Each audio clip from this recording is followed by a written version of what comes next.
ভালো আছি, ভালো থেকো।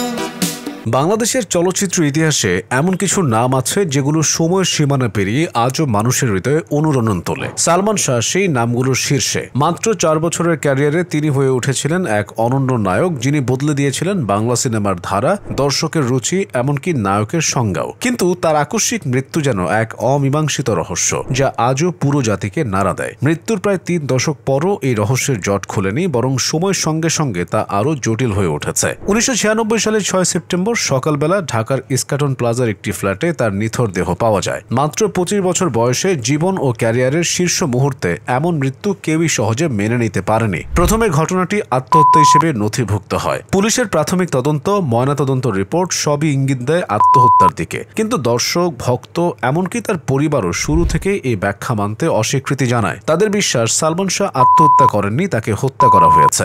সময় গড়ায় কিন্তু রহস্যের জট খুলে না। একের পর এক তদন্ত সংস্থা, একাধিক প্রতিবেদন, সবই ভিন্ন গল্প বলে। 2016 সালে সিআইডি এবং পরে police bureau of investigation PBI এই মামলার তদন্ত হাতে নেয়। পিবিআই তাদের দীর্ঘ তদন্ত শেষে 2020 সালের ফেব্রুয়ারিতে আদালতে রিপোর্ট জমা দেয়। তাতে বলা হয় সালমান শাহ হত্যা হয়নি, আত্মহত্যা করেছেন। প্রতিবেদনে তুলে ধরা হয় ব্যক্তিগত ও দাম্পত্য জীবনের নানা টানাপোড়েন, মানসিক চাপ, পারিবারিক দ্বন্দ্ব, এই সবই তাকে এমন সিদ্ধান্ত নিতে বাধ্য করেছে। কিন্তু পরিবারের দাবি ছিল সম্পূর্ণ উল্টো।